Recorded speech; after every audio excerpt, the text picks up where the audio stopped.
Good morning. Welcome to Cool Springs. Today is Friday, October the 17th, 2025. We're podcasting our midweek short studies and devotionals a little bit later than usual. But today, several of the short podcasts all kind of come from a common theme.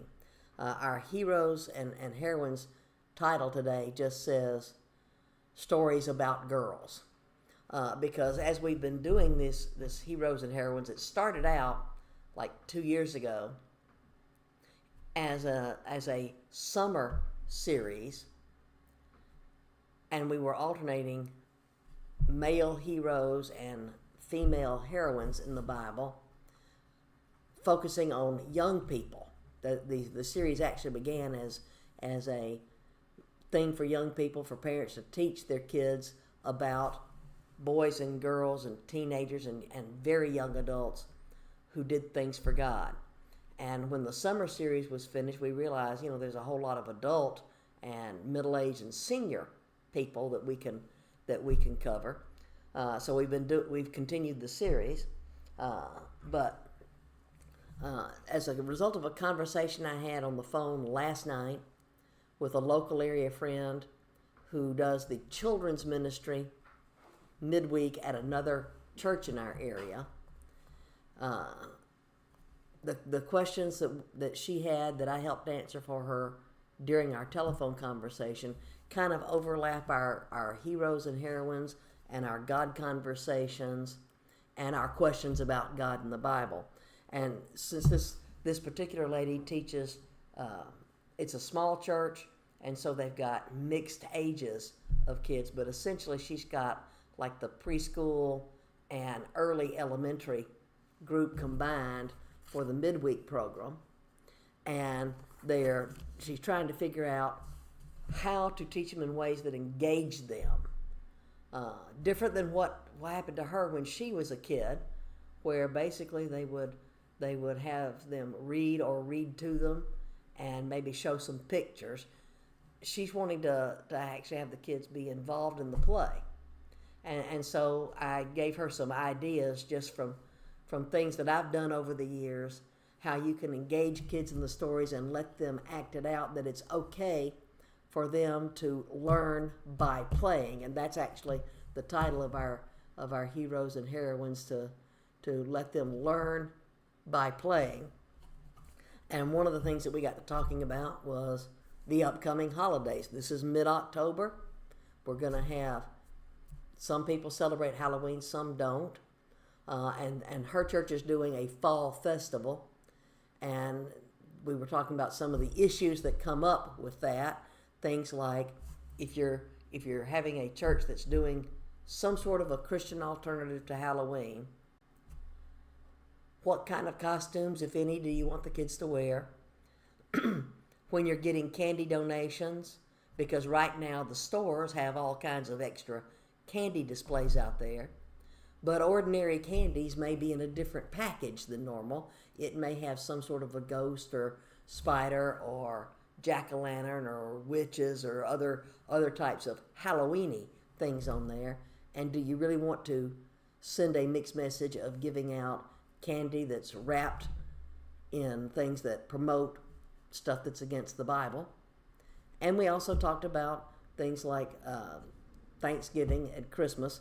And one of the things I mentioned to her was that, one of the things about Christmas when you're wanting to play your way through a lesson is that in the Christmas story, usually there's only one girl part.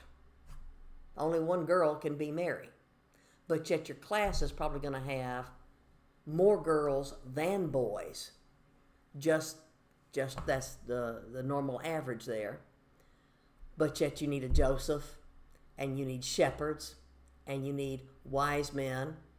And so all the other girls wind up being angels just because of lack of anything else to do with them, when really every time an angel is mentioned in the Bible, the angel appears in male form.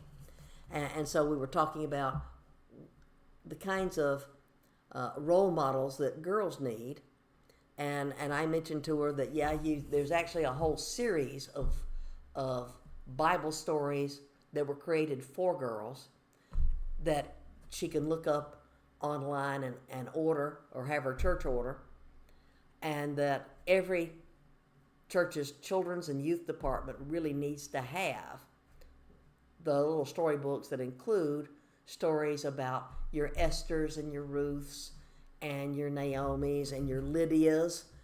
This book happens to be in our church library. It's a child-friendly book. It's written for elementary school age readers to read, but that we don't need to have just the girls being taught the girl stories, because the girls are there in the class when we're reading about young Jonathan or David slaying the giant Goliath, or Daniel in the lion's den. That yes, girls need to know the girl stories, that there are heroines in the Bible as well as heroes.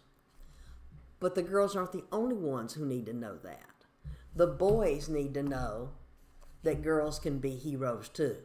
That we just use the term heroine to depict a feminine hero. So I was helping this teacher figure out what kind of resources she can get and look for, and ways that she can help play her way through any given children's ministry lesson on Wednesday night. She'll have the kids for anywhere from 45 minutes to an hour, and she needs to be able to fill the entire time, because what happens when a child gets bored? Chaos and problems start to erupt in the classroom. But you can do all kinds of ways to play your way through the scriptures.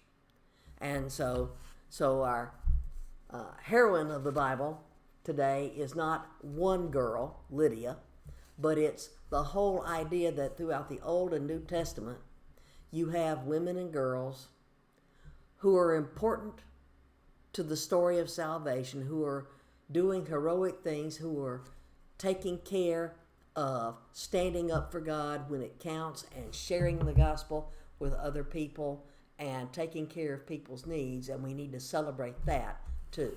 So as you're looking for ways to teach your own kids, whether you're working in your church in some aspect of the children's and youth ministry, or whether you're just a parent teaching at home, look up and be intentional about sharing the stories of girl heroes, even if you only have sons, so that they can learn that God made both male and female, and He made us both good, and He made us called for a purpose, and that we're all called to salvation. Thanks for watching.